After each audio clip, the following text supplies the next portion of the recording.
Hello guys, welcome back to my YouTube channel. അപ്പോൾ പുതിയൊരു വീഡിയോയിലേക്ക് എല്ലാവർക്കും സ്വാഗതം. അപ്പോൾ ഇന്നൊരു റെസിപ്പി വീഡിയോ ആയല്ലോ, നമ്മുടെ പേളി ചേച്ചിയുടെ കപ്പയും മീൻകറിയും ഒന്ന് ട്രൈ ചെയ്ത് നോക്കിയാലോ. അപ്പോൾ വായു. അപ്പോൾ നമുക്കിത് ആദ്യം തന്നെ ഒരു ചട്ടി അടുപ്പത്ത് വയ്ക്കാം. അതിലേക്ക് നമുക്ക് കുറച്ച് വെളിച്ചെണ്ണ ഇടാം. വെളിച്ചെണ്ണയ്ക്ക് റേറ്റ് കൂടുതലാണ്, എന്നാലും മീൻകറിക്ക് വെളിച്ചെണ്ണ ഇല്ലെങ്കിൽ ഒരു സുഖമില്ലല്ലേ. അങ്ങനെ അതേ വെളിച്ചെണ്ണ ചൂടായപ്പോൾ നമ്മൾ അതിനകത്ത് കുറച്ച് ഉലുവയും കടുകും ഒക്കെ ഇട്ട് നന്നായിട്ട് പൊട്ടിച്ചെടുക്കുക. ഈ പൊട്ടുന്ന സമയം കൊണ്ട് നമുക്കിത് ഇഞ്ചി, വെളുത്തുള്ളി, പച്ചമുളക്, ചെറിയുള്ളി ഇതെല്ലാം നമ്മൾ അരിഞ്ഞ് സെറ്റാക്കി വെച്ചിട്ടുണ്ട്. അത് പൊട്ടിക്കഴിയുമ്പോഴത്തേനും നമ്മൾ അതിലേക്കിട്ട് നന്നായിട്ടൊന്ന് വഴറ്റിയെടുക്കുക. അപ്പോൾ അതിന് മുമ്പ് ഒരു കാര്യം പറയാം, എൻ്റെ ചാനൽ ഇതുവരെ ആരും സബ്സ്ക്രൈബ് ചെയ്യാതെ കാണണമെങ്കിൽ എല്ലാവരും സബ്സ്ക്രൈബ് ചെയ്ത് തരാം കേട്ടോ. തൊട്ടടുത്തുള്ള ബെല്ലൈക്കനും കൂടി ഒന്ന് എനേബിൾ ചെയ്ത് തരാം.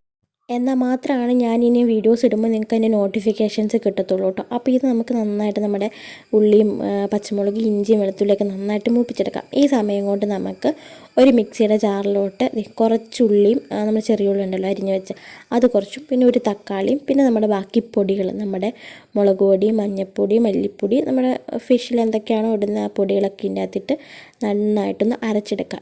ഇവിടെ എങ്ങനെ പൊടി മിക്സിയിൽ അരച്ചൊന്നും എടുക്കാറില്ല, പല സ്ഥലത്തും പല രീതിയിലാണല്ലോ. അപ്പം ഇത് ഫസ്റ്റ് ടൈമാണ് ട്രൈ ചെയ്ത് നോക്കുന്നത് കേട്ടോ. നമ്മുടെ പേളി ചേച്ചിയുടെ ഇപ്പോൾ ലേറ്റസ്റ്റ് ആയിട്ടുള്ളൊരു വീഡിയോ കണ്ടിട്ടാണ് ഇങ്ങനെ ട്രൈ ചെയ്ത് നോക്കാമെന്ന് വിചാരിച്ചു കേട്ടോ. അപ്പോൾ അതങ്ങനെ നന്നായിട്ട് അരയ്ക്കാൻ വെച്ചിട്ടുണ്ട്.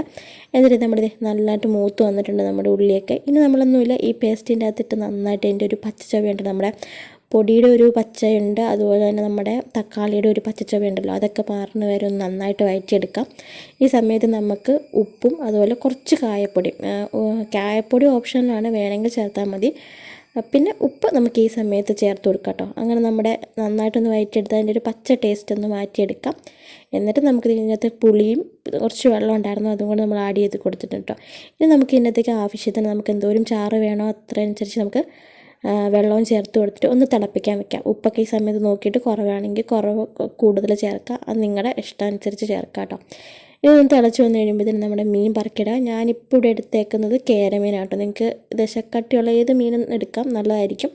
കപ്പയുടെ കൂടെ കഴിക്കാൻ ഇതുപോലത്തെ മീനൊക്കെ ആണെങ്കിൽ വെച്ചിട്ടുണ്ടെങ്കിൽ അടിപൊളിയായിരിക്കും കേട്ടോ. അങ്ങനെ നമ്മുടെ മീനൊക്കെ പറക്കി നമ്മളിട്ടുണ്ട്. ഇനിയൊന്നുമില്ല, ഇത് മീൻ വേവുന്ന വരെ വെയിറ്റ് ചെയ്യുക, അത്രേ ഉള്ളൂ. അങ്ങനെ നമ്മുടെ മീനൊക്കെ നന്നായിട്ട് വെന്ത് നല്ല കുറുകി വന്നിട്ടുണ്ട്. ഇനിയിപ്പോൾ കപ്പയുടെ റെസിപ്പി ഞാൻ പറയണ്ടല്ലോ, അതിപ്പോൾ ഓരോരുത്തരും ഓരോ രീതിയിലാണ് കപ്പ ഉണ്ടാക്കുന്നത്. അത് നിങ്ങൾക്ക് ഇഷ്ടമുള്ള രീതിയിൽ ഉണ്ടാക്കട്ടോ. നന്നായിട്ട് കപ്പ ഒന്ന് ഉടച്ചെടുക്കുക, അതാണ് ഇതിൻ്റെ ഒരു ഹൈലൈറ്റ്. നല്ല വെണ്ണ പോലെ ഉടച്ചെടുക്കുവാണെങ്കിൽ ഈ ചാറൊക്കെ കൂട്ടി കഴിക്കാൻ നല്ലതാട്ടോ. ഞാനിപ്പോൾ കുറച്ച് ചാറ് കൂടുതലായിട്ട് എടുത്തിട്ടുണ്ട്. ഞാനൊരു കപ്പയും ചക്കയും ലവറൊന്നും അല്ല, പക്ഷേ ഇതുപോലുള്ള കറികളുണ്ടെങ്കിൽ നമ്മൾ എന്തായാലും ഇതിൻ്റെ ലവറായിട്ട് മാറും. എനിക്ക് കപ്പയൊന്നും അത്ര വലിയ താല്പര്യമില്ലാത്ത കൂട്ടത്തിലാട്ടോ. പക്ഷേ ഇത് കഴിച്ചാൽ നിങ്ങൾക്ക് കപ്പ ഇഷ്ടമില്ലാത്തവർക്ക് പോലും കപ്പ ഇഷ്ടപ്പെടും.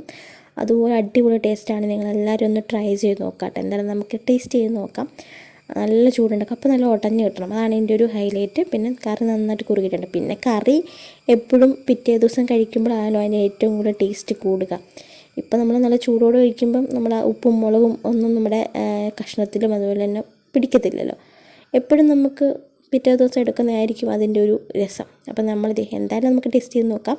അപ്പം ഞാൻ കുറച്ച് കപ്പയും അതുപോലെ തന്നെ കുറച്ച് ചാറിലൊക്കെ ഇട്ട് നന്നായിട്ട് ഞെവട്ടി എടുത്തിട്ടുണ്ട്. നമ്മുടെ ഒരു മീനിൻ്റെ കഷ്ണവും വെച്ചിട്ട് നമുക്കൊന്ന് ട്രൈ ചെയ്ത് നോക്കാം. എന്തായാലും സംഭവം അടിപൊളിയാണ്, നിങ്ങളെല്ലാവരും ഒന്ന് ട്രൈ ചെയ്ത് നോക്കാം. നമ്മളെപ്പോഴും കറി വയ്ക്കുന്ന ഒരേ രീതിയല്ലല്ലോ, കുറച്ച് മാറ്റിയൊക്കെ പിടിച്ച് നോക്കാം. എന്തായാലും പേളി ചേച്ചിയുടെ ആ വീഡിയോ കണ്ടപ്പോൾ തൊട്ട് എനിക്ക് ഇപ്പം തന്നെ പറയുമ്പോൾ തന്നെ വായിൽ വെള്ളം വരുന്നു. അടിപൊളി ടേസ്റ്റാണ്, നിങ്ങളെല്ലാം ട്രൈ ചെയ്ത് നോക്കാം കേട്ടോ. പിന്നെ ഇതിൻ്റെ ഒരു കട്ടൻ ചായയും കൂടി ഉണ്ടായിരുന്നെങ്കിൽ അടിപൊളിയാണ് കേട്ടോ. അപ്പോൾ എന്തായാലും നിങ്ങൾ ട്രൈ ചെയ്ത് നോക്കാം. ഇത് കുറേ ആയില്ലേ പറയാമല്ലേ. ഓക്കെ, എന്തായാലും നിങ്ങൾ ട്രൈ ചെയ്ത് നോക്കിയിട്ട് എന്തായാലും കമൻറ്റ് ചെയ്യാൻ മറക്കരുത് കേട്ടോ.